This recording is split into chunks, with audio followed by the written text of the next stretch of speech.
കോൺഗ്രസ് ഭരിക്കുന്ന സംസ്ഥാനങ്ങളിൽ ഈ PM ശ്രീ പദ്ധതിയുടെ ഭാഗമായുള്ള കരാറുകളിൽ നേരത്തെ തന്നെ ഒപ്പിട്ടിരിക്കുന്നു. ആ PM ശ്രീ പദ്ധതിയിൽ ഒപ്പിടുന്നതിന് മുൻപ് നടപ്പാക്കിയ സംഗതിയുണ്ടല്ലോ, അതായത് ദേശീയ വിദ്യാഭ്യാസ പദ്ധതി. ആ ദേശീയ വിദ്യാഭ്യാസ പദ്ധതി PM ശ്രീ വരുന്നതിന് മുമ്പ് തന്നെ നടപ്പാക്കിയ കോൺഗ്രസിന്റെ സംസ്ഥാനങ്ങളുണ്ട്. അതായത് ഈ NEP നടപ്പാക്കാൻ നിർബന്ധിക്കും PM ശ്രീയിൽ ഒപ്പിട്ടാൽ. അതിൻ്റെ നിബന്ധനയാണ്. അതുകൊണ്ട് ഒപ്പിടരുത് എന്നുള്ളതാണ് ഇവിടെ വിഷയം. അതായത് ഈ PM ശ്രീ എന്നുള്ള പദ്ധതിയെക്കുറിച്ച് നരേന്ദ്രമോദി ആലോചിക്കുന്നതിന് മുമ്പ് ഈ NEPയിൽ ഒപ്പിട്ട അല്ലെങ്കിൽ NEPയിലെ നിർദ്ദേശങ്ങൾ നടപ്പാക്കാൻ തീരുമാനിച്ച സംസ്ഥാനങ്ങൾ കോൺഗ്രസ് ഭരിച്ചിട്ടുണ്ട്. കോൺഗ്രസ് ഭരണകാലത്ത് അത് ചെയ്തിട്ടുണ്ട്.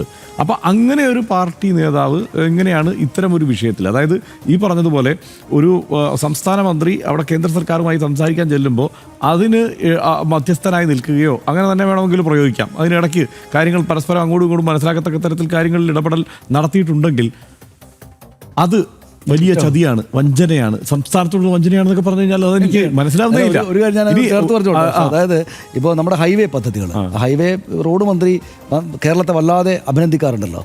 അപ്പോൾ ഹൈവേ പദ്ധതിയുമായിട്ട് ബന്ധപ്പെട്ട് ഇവിടെ നിന്ന് മുഖ്യമന്ത്രി മറ്റും അങ്ങോട്ട് പോകുമ്പോൾ കേരള സർക്കാരും കേന്ദ്ര സർക്കാരും തമ്മിൽ സംസാരം നടക്കുമ്പോൾ സ്വാഭാവികമായിട്ടും ഡൽഹിയിൽ ഏറെക്കാലം പരിചയമുള്ള ജോൺ ബ്രിട്ടാസ് അതിനകത്ത് പോയിരുന്നു കഴിഞ്ഞാൽ നാളെ സഭയിലിരുന്ന് ഗഡ്കരി പറയാണ്, ഇതാ ഈ റോഡൊക്കെ നന്നായിട്ട് മനോഹരമായിട്ട് ഹൈവേ നടപ്പാക്കിയതിന് ബ്രിഡ്ജായിട്ട് നിന്നത് ജോൺ ബ്രിട്ടാസ് ആണെന്ന് പറഞ്ഞാൽ അതൊരു അപമാനിക്കലാണോ എന്ന് വെച്ചാൽ അത് തെറ്റായ കാര്യമാണോ അല്ലെങ്കിൽ ശരിയായ കാര്യമാണോ?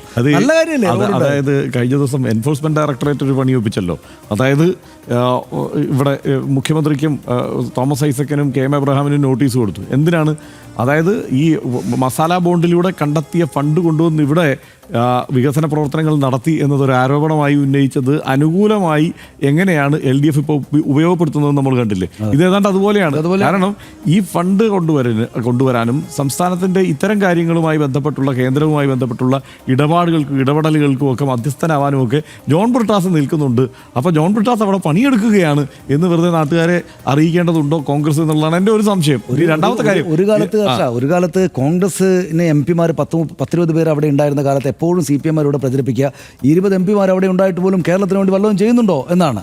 ഒന്നും ചെയ്യുന്നില്ല എന്നാണ്. ഇപ്പോൾ V. മുരളീധരൻ അവിടെ MP ആയിരുന്നു, അപ്പോൾ കേരളത്തിന് വേണ്ടി വല്ലതും ചെയ്തോ എന്നായിരുന്നു CPM ചോദിക്കുന്നത്. ഇതിപ്പോൾ രാഷ്ട്രീയമായിട്ട് വലിയ എതിർക്കുന്ന BJP-യുടെ സർക്കാരിനോട് പോലും എതിർപ്പ് രാഷ്ട്രീയമായിട്ട് ഉയർത്തുമ്പോൾ ഞങ്ങൾ ഈ മീഡിയേഷൻ വർക്ക് നടന്നിട്ട് കേട്ടോ നാട്ടുകാർക്ക് വേണ്ടിയിട്ട് അവർ പറയാം.